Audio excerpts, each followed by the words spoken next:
तो गाइस कैसे हैं आप सब लोग। सीड्स ऑफ इमोर्टैलिटी के एपिसोड 26 के साथ हाजिर। तो लास्ट एपिसोड के एंड पे हमने देखा था कि 14 साल पहले की कहानी सुनाई जा रही होती है, जब डिवाइन फिजिशियन पहली बार इस लैंड्स में आया था अपने 3 गार्डियंस और 8 जनरल्स के साथ। जब वो यहाँ पर आया तो उसने आकर एक तबाही मचा दी। ये 12 लोगों ने मिलकर पूरे 100 दिन में पूरे के पूरे सेंट्रल प्लेन्स के ऊपर कब्जा कर लिया और कोई भी अब यहाँ पर उनके सामने सर नहीं उठा सकता था। बचे कुछ लोगों ने अपने सर झुका दिए और सभी लोग यहाँ पर इनके गुलाम बन गए। और बहुत सारे ऐसे लोग थे जो कि छोटे मोटे सेक्टर्स थे, अपने रैंक्स को हायर करने के लिए इनके साथ जुड़ते गए और आहिस्ता यहाँ पर देखते ही देखते इन लोगों ने यहाँ पर अपना एक नया सेक्टर बना लिया जिसे फोर्ट सोवरियन का नाम दिया गया। फोर्ट सोवरियन आज यहाँ पर जो तुम देखते हो वो फोर्ट सोवरियन इन्हीं 12 लोगों ने बनाया था और डिवाइन फिजिशियन जो है फोर्ट सोवरियन का असली मास्टर है। फोर्ट सोवरियन इस वक्त बहुत ज्यादा बड़ा हो चुका है। हर सेंट्रल प्लेन के एरिया में जहाँ पर हर एक जगह के ऊपर जहाँ पर पहले कभी कोई बड़ा सेक्टर हुआ करता था उस जगह के ऊपर अब एक फोर्ट सोवरियन का बेस बना दिया गया है। यहाँ तक कि बहुत सारे छोटे मोटे सेक्टर्स के लोग ऐसे थे जिन लोगों ने अपनी वफादारी को साबित करने के लिए फोर्ट सोवरियन के लिए जहाँ पर राइटियस सेक्टर के लोगों को मारना शुरू कर दिया।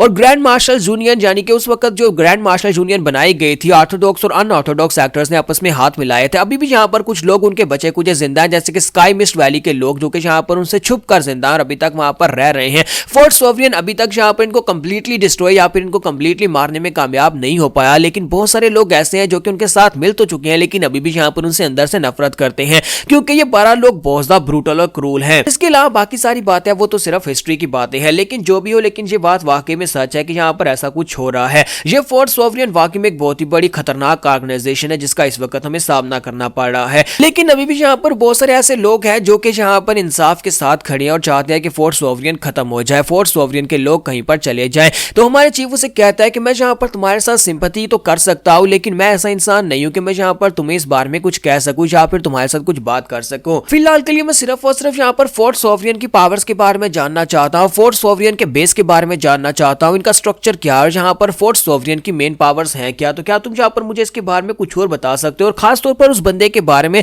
जिसके बारे में तुमने कहा कि वो दूसरों की पावर्स को एम्पलीफाई कर सकता है, खास तौर पर मरे हुए लोगों की पावर्स को डबल बढ़ा सकता है। क्या तुमने यहाँ पर इसको अपनी आंखों से विटनेस किया है, क्या तुम यहाँ पर मुझे इसका कोई सबूत दिखा सकते हो। तो वो सभी गाँव वाले उसे कहते हैं कि हाँ क्यों नहीं, हमने यहाँ पर खुद अपनी आंखों से इसको देखा है। हम लोग यहाँ पर ऐसी कोई बात नहीं करेंगे जो कि सिर्फ हिस्ट्री या फिर मन गढ़ंत हो। हम लोगों ने यहाँ पर उस डिवाइन फिजिशियंस की पावर को खुद यहाँ पर एक्नॉलेज किया है क्योंकि ये बात वाकई में सच है और हमारे पास इस बात का कोई सच भी है। ये एक ओपन सीक्रेट है। तो हमारे जो चीफ होते हैं वो कहते हैं क्या मतलब है कि ये ओपन सीक्रेट है, इसका मतलब यह है कि सभी को पता है कि मुझे कर सकता है। तो वो उसी के साथ ही दूसरी तरफ से मास्टरों से कहते हैं कि हाँ ये बात वाकई में सच है। मैंने आपको थोड़ी देर पहले यहाँ पर बताया ना कि उसके पास 8 जनरल्स थे। उन 8 जनरल्स में से ज्यादातर लोग ऐसे हैं जिनको हम लोग नहीं जानते, लेकिन उनमें से 3 जनरल्स ऐसे हैं जिनको हम सभी लोग अच्छी तरह से जानते हैं जो कि यहीं पर इसी सेंट्रल प्लेन्स के ही लोग हैं। बाकी सभी का हमें नहीं पता कि वो कहां से आए क्योंकि उन सभी लोगों में ज्यादातर लोग जो है मास्क पहनते हैं, लेकिन उनमें से 3 लोग जो है वो यहीं पर से थे, अनऑर्थोडॉक्स फैक्शन के थे। चीफ कहता है लेकिन तुम्हारी बातों से तो मुझे ऐसे लग रहा था जैसे कि तुम यहाँ पर ये कह रहे हो कि उन 8 जनरल्स को चीफ ने खुद अपने हाथों से बनाया, यानी उस डिवाइन फिजिशियन ने खुद यहाँ पर अपने हाथों से बनाया हो। तो सेक्टर लीडर से कहता है कि हाँ कहानियां तो ऐसा कहती हैं लेकिन हम लोग सिर्फ 3 लोगों के बारे में तुम्हें ये बताना चाहते हैं कि वो 3 लोग अनऑर्थोडॉक्स फैक्शन से थे। उन तीनों के बारे में हम लोग अच्छी तरह से जानते हैं। वो 3 लोग जो कि पहले यहाँ पर इतने पावरफुल नहीं हुआ करते थे, उस डिवाइन फिजिशियन ने उन सभी लोगों को इतना पावरफुल बना दिया कि यहाँ पर हमारी सोच है कि वो उसके बाद उन्होंने जो क्रूएलिटी और जो यहाँ पर किया वो सब कुछ बहुत ज्यादा हैरान करने वाला था। तो उनमें से एक का नाम है गोजो द गोल्डन बीस्ट, दूसरे का नाम है गो वैंग द क्रिम्सन बीस्ट और तीसरे का नाम है स्योंगजी द ब्लड बीस्ट। तीनों यहाँ पर एक दूसरे के दोस्त थे यानी बेस्ट फ्रेंड्स थे और तीनों यहाँ पर अनऑर्थोडॉक्स फैक्शन से ताल्लुक रखते थे। और यहाँ पर जब हमारी ग्रैंड मार्शल यूनियन बनी थी, जिस वक्त यहाँ पर अनऑर्थोडॉक्स और राइटियस म्यूरियम ने आपस में हाथ मिलाए थे, उस वक्त गोजो कमीना जो था उससे यहाँ पर एक गलती हो गई थी। हालांकि गोजो की पावर लेवल्स बहुत ज्यादा कम थी, वो सिर्फ एक सोल्जर रैंक का ही इंसान था। इसकी पावर लेवल्स बहुत ज्यादा कम थी लेकिन इसका गुस्सा और इसका जो क्रूएलिटी थी वो काफी ज्यादा थी और इसके हाथों से यहाँ पर एक मर्डर हो जाता है जो कि ग्रैंड मार्शल यूनियन के दामाद का होता है। ये ग्रैंड मार्शल यूनियन के दामाद को मार डालता है जिसकी वजह से अब यहाँ पर दोनों के बीच में ताल्लुकात खराब होने का डर था, जिसकी वजह से अनऑर्थोडॉक्स फैक्शन के जो लीडर थे उन्होंने यहाँ पर इस बात को साबित करने के लिए कि वो लोग यहाँ पर ऐसा नहीं चाहते थे, उन्होंने यहाँ पर गोजो और उसके बाकी के दोनों दोस्तों के साथ बहुत ही बुरा व्यवहार किया। गोजो का तो सर काट दिया सभी लोगों के सामने, यहाँ पर यानी कि ऑर्थोडॉक्स और अनऑर्थोडॉक्स म्यूरियम के लोगों के सामने उन्होंने यहाँ पर उसका सर काटा, उसे सजा देने के लिए कि अगर दोबारा यहाँ पर इस यूनियन को खराब करने के लिए कोई भी ऐसा कुछ करता है तो उन सभी लोगों को सबक मिल सके। और उसके दोनों जो साथी थे गोहांग और स्योंजी, उन दोनों के यहाँ पर टेंडेंट्स को काट दिया गया और साथ ही यहाँ पर उन लोगों की मार्शल प्रोवेस को ब्लॉक कर दिया गया ताकि वो दोबारा जिंदगी में कभी भी यहाँ पर कल्टीवेट ना कर सके और ना ही यहाँ पर मार्शल आर्ट्स को परफॉर्म कर सके। चीफ उसकी बात सुनने के बाद से कहता है कि तुमने कहा कि यहाँ पर गोजू का सर काट दिया गया, अब जबकि यहाँ पर गोजू का सर काट गया है तो फिर मुझे ये बताओ कि वो दोबारा जिंदा कैसे हुआ और दोबारा यहाँ पर इतना पावरफुल बनकर एक क्रिम्सन बीस्ट या फिर जैसे तुम बता रहे हो कि गोल्डन बीस्ट बनकर वापस कैसे आया। सेक्टर लीडर से कहते हैं यही तो बात हैरान करने वाली है, इसी वजह से तो उस मास्टर को डिवाइन फिजिशियन कहते हैं, उसके पास मिस्टीरियस पावर है। ये बात वाकई में सच है कि बाकी के दो लोग जो थे उनकी पावर को यहाँ पर उनकी कल्टीवेशन को पूरी तरह से ब्लॉक कर दिया गया था,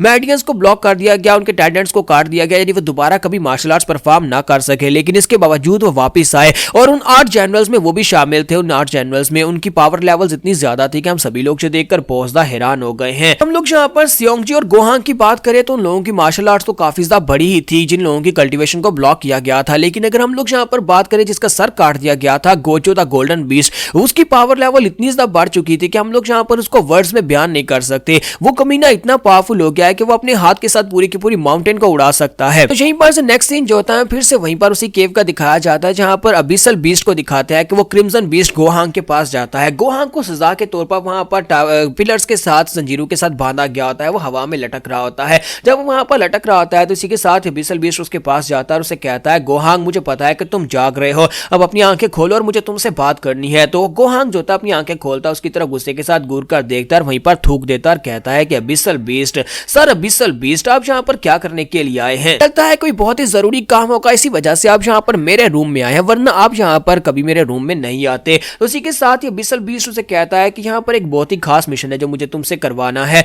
जबकि गोहांग उसे कहता है किसी और को जाकर ढूंढो, मेरी सजा में भी यहाँ पर 1 महीना बाकी है। तुम्हें पता है कि मुझे यहाँ पर डिवाइन फिजिशियन लॉर्ड की तरफ से एक सजा दी गई है पूरे 1 महीने के लिए और अभी मैं यहाँ पर ट्रैप हूँ। तो इसी के साथ ही उसे कहता है नहीं, तुम्हें यहाँ पर से जाना होगा, इस मिशन को एक्सेप्ट करना पड़ेगा। हमारे 2 बेसिस को तबाह कर दिया गया है और मुझे यहाँ पर वो लोग जिंदा चाहिए, तुम जाओ जाकर उन लोगों को मेरे लिए पकड़ कर लेकर आओ। तो गोहांग उसकी बात सुनने के बाद से कहता है कि सर अबिसल बीस्ट, अगर तुम ये चाहते हो कि मैं जाकर उनको जिंदा पकड़ कर लाऊं तो फिर किसी और को जाकर ढूंढो। मेरा काम किसी को जिंदा पकड़ कर लाना नहीं है, बल्कि मुझे यहाँ पर सिर्फ मारने में मजा आता है। तो अबिसल बीस्ट उसे कहता है कि ये हमारी जरूरत है उन लोगों को जिंदा पकड़ना, क्योंकि हमें यहाँ पर ये ऑर्डर्स दिए गए हैं। तो क्या तुम इस बात को समझ रहे हो कि हमें यहाँ पर वो जिंदा क्यों चाहिए? तो गोहांग उसकी बात सुनने के बाद कहता है क्या ये ऊपर से ऑर्डर्स है, लेकिन मेरी सजा का क्या होगा? तो अबिसल बीस्ट उसे कहता है अगर तुम इस मिशन को एक्सेप्ट करते हो और मिशन को पूरा करके वापस आते हो तो फिर तुम्हारी सजा माफ कर दी जाएगी और साथ ही हो सकता है कि तुम्हें यहाँ पर डिवाइन फिजिशियन की तरफ से कोई रिवार्ड्स भी मिले। तो गोहांग ये बात सुनने के बाद कहता है अब मुझे यहाँ पर काफी अच्छा महसूस हो रहा है और इसी के साथ ही वहीं पर से अपनी चेन्स को खींचता है और चेन्स टूट जाती है और वो नीचे उतर आता है